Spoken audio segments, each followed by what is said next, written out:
Welcome into this edition of the Hockey Report Trade Deadline Edition, where we recap all the trades that the Blackhawks made leading up to the trade deadline. My name is Tony, and let's get right into it. Trade number one was with the Edmonton Oilers. Stan Bowman and the Edmonton Oilers calling the Blackhawks for Connor Murphy. He was traded for a 2028 second-round pick, and the Blackhawks, are retaining 50% of his salary. I think this is a win. I know the pick's in a couple of years.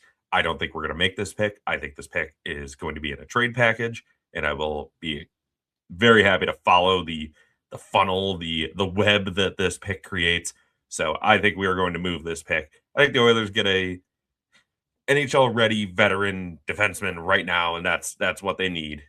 Clearly, they've lost the last two Stanley Cups. They need something. So I think Connor Murphy helps them. I think they're happy with that return.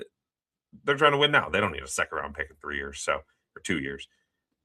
So trade number two, also with the Edmonton Oilers, we traded Jason Dickinson and Colton Dach for a 2027 top 12 protected first round pick and Andrew Mangiapane. We did retain 50% of Jason Dickinson's salary. Again, similar to Connor Murphy, where is Jason Dickinson going to be in this rebuild for the Hawks in the future? Probably not a part of it. Makes sense to get something for him. Colton Dach, that one kind of stinks. He's young. He hits. He's very aggressive. That's what I love about him. I did think he'd maybe be a part of this. It sounds like, I believe Connor Bedard said he was on vacation. Him, Colton Dach, and one other player who I can't remember off the top of my head. They're on vacation over the Olympic break, and they said, "Oh man, when we win the cup, it's going to be awesome. It's going to be all three of us." And then Colton Dach got traded, so that's a little sad. But I think this is a win. Again, I don't know if we make this pick. Maybe we do. It's next year, but also I think this is another just piece that we're acquiring to go out, make a big splash trade, whether it's this offseason or into next year. Trade number three, this one happened today, Friday, when I'm recording this, a little bit before the deadline. Nick Foligno was traded to the Minnesota Wild. Oh, captain, my captain, traded to join forces with his brother in Minnesota for future considerations. So we have not been told what it is yet. Future considerations for those not in the know. They do this in baseball a lot, a player to be named later, that kind of stuff. So in the NHL, it's basically, it's a prospect, usually a low level prospect, AHL player. It can be for cash. It can be for just kind of a salary of a player that doesn't play anymore, just something that, obviously, we would not want that. That would not help. We would just be losing two things. But we'll get a little something. It's not going to be anything crazy, but it's basically done to just get the deal done and say, hey, we'll figure out the rest later. And that's fine. I'm fine with that. Nick Foligno has absolutely deserved or has earned the right to go try to win a cup, play with his brother.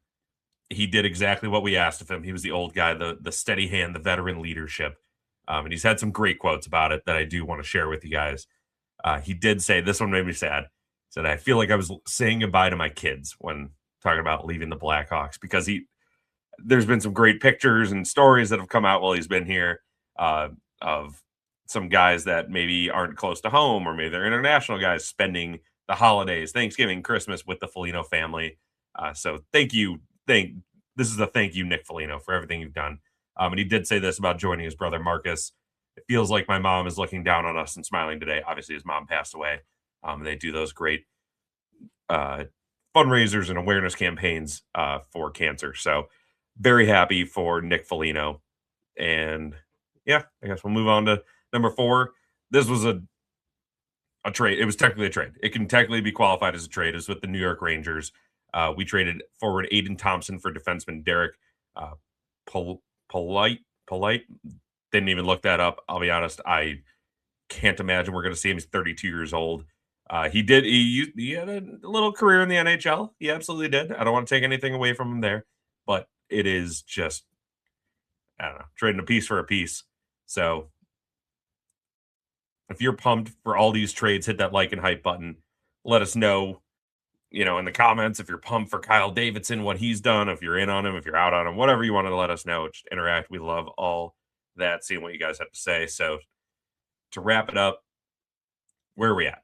Are the Hawks better off after these trades? I'd say yes. I think we are. We have such a solid catalog. I don't even know what to call it at this point. There's so many draft picks. I was looking at a tweet. I was going to read them all off, but I didn't want to add 2 minutes to this video. So there's so many draft picks.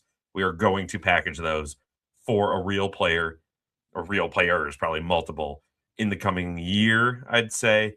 And we'll make some of those picks. Some of those picks hopefully will turn out well, but I think we're going to use those to get NHL ready players very soon. The future's bright, just like my whitewash face with this light. So I apologize for that, but I think the future's bright. What do you guys think? Let us know in the comments. Please share, subscribe. Thank you to the people that have been subscribing the past couple days. We only need 33 more to get to 200. Thanks for joining, everyone. And as always, go Hawks.